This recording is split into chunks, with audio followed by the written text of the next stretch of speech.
سیدہ رقیہ رضی اللہ عنہا کے بعد اب ہم آپ کو سیدہ ام کلثوم رضی اللہ عنہا کے بارے میں بتاتے ہیں۔ یہ نبی کریم صلی اللہ علیہ وسلم کی تیسری صاحبزادی ہیں۔ یہ اپنی کنیت ہی سے مشہور ہیں، الگ کوئی نام معروف نہیں۔ اپنی بہنوں کی طرح انہوں نے بھی اپنی والدہ محترمہ سیدہ خدیجہ رضی اللہ عنہا اور نبی کریم صلی اللہ علیہ وسلم کی زیر نگرانی پرورش پائی، تربیت حاصل کی، جوانی کو پہنچی۔ جب رسول اللہ صلی اللہ علیہ وسلم نے اعلان نبوت فرمایا تو اپنی والدہ اور بہنوں کے ساتھ ایمان لے آئیں۔ آپ صلی اللہ علیہ وسلم کے ہاتھ پر بیعت کی، ہجرت تک مکے میں رہیں۔ اعلان نبوت سے پہلے آپ نے ان کا نکاح ابو لہب کے بیٹے عتیبہ سے کر دیا تھا، لیکن رخصتی نہیں ہوئی تھی۔ اعلان نبوت کے بعد اسلام دشمنی کی بنیاد پر ابو لہب نے بیٹے کو مجبور کیا کہ انہیں طلاق دے دو۔ اس نے طلاق دے دی۔ اللہ تعالیٰ کو یہی منظور تھا کہ یہ پاک بیبیاں ان ناپاک مشرکین کے گھر نہ جائیں۔ بہرحال نبی کریم صلی اللہ علیہ وسلم کو اور آپ کے گھرانے کو یہ صدمہ دین کی خاطر پہنچایا گیا۔ پھر آپ صلی اللہ علیہ وسلم نے اللہ تعالیٰ کے حکم سے مدینے کی طرف ہجرت فرمائی۔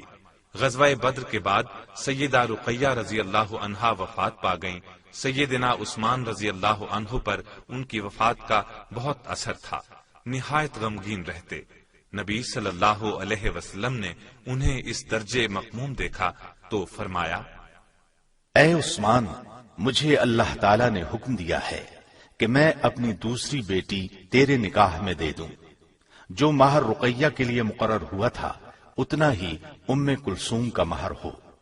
اس سلسلے میں ایک روایت یہ ہے کہ سیدنا عمر رضی اللہ عنہ کی صاحبزادی سیدہ حفصہ رضی اللہ عنہا کا پہلا خاوند فوت ہو گیا، اور ادھر سیدنا عثمان کی زوجہ محترمہ فوت ہو گئی، تو سیدنا عمر نے سیدہ حفصہ کے نکاح کے لیے سیدنا عثمان کو پیشکش کی، لیکن سیدنا عثمان نے نکاح سے معذرت کر لی۔ اس پر سیدنا عمر نے افسوس کے طور پر رسول اللہ صلی اللہ علیہ وسلم سے اس بات کا ذکر کیا تو آپ نے ارشاد فرمایا، پریشان ہونے کی ضرورت نہیں، جو شخص حفصہ کو اپنے نکاح میں لے گا وہ عثمان سے بہتر ہوگا، اور عثمان جس عورت سے نکاح کریں گے وہ حفصہ سے بہتر ہوگی۔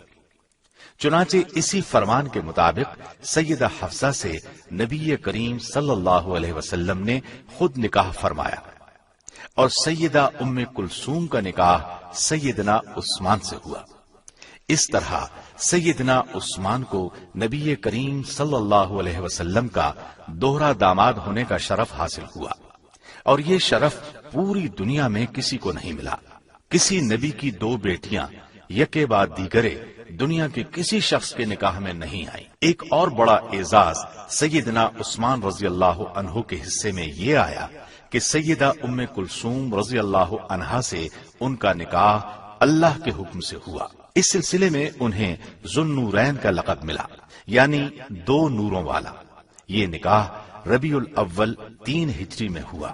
چند ماہ بعد یعنی جمادی الاخری میں رخصتی ہوئی۔ ام کلثوم کے ہاں سیدنا عثمان رضی اللہ عنہ سے کوئی اولاد نہیں ہوئی۔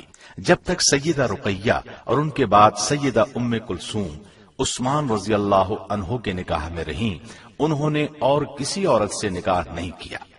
اس سلسلے میں انہیں نبی کریم صلی اللہ علیہ وسلم کا احترام بھی تھا۔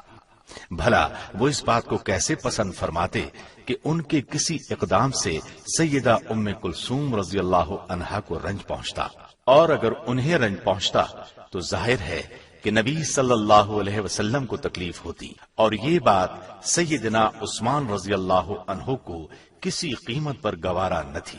سیدہ ام کلثوم رضی اللہ عنہا عمدہ لباس پہنتی تھیں۔ نبی کریم صلی اللہ علیہ وسلم کے خادم خاص انس بن مالک رضی اللہ عنہ بیان کرتے ہیں کہ میں نے ام کلثوم رضی اللہ عنہا پر ایک بیش قیمت چادر دیکھی، وہ ریشم کی دھاریوں سے بنی ہوئی تھی۔ ظاہر ہے سیدنا عثمان رضی اللہ عنہ بہت بڑے تاجر تھے، خوشحال تھے، ان حالات میں ان کی زوجہ محترمہ اچھا لباس پہن سکتی تھی۔ نبی کریم صلی اللہ علیہ وسلم کی تیسری بیٹی سیدہ ام کلثوم رضی اللہ عنہا کا انتقال بھی آپ کی زندگی میں ہوا۔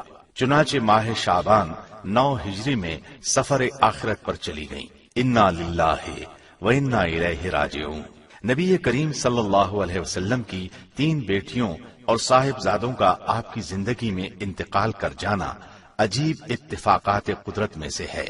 ان حالات میں آپ کا غمگین ہونا انسانی تقاضوں کے عین مطابق تھا، لیکن انبیاء کرام اللہ تعالیٰ کے فرمان کے مطابق بہت صابر اور شاکر ہوا کرتے ہیں۔ اپنی امت کو بھی صبر اور برداشت کی تعلیم دیتے ہیں۔ 3 بیٹیوں اور صاحبزادوں کی وفات کے بعد اب صرف سیدہ فاطمہ رضی اللہ عنہا زندہ تھی۔ دیکھا جائے تو امت کے لیے تسکین اور تسلی کا ایک نادر نمونہ قائم کیا گیا تھا۔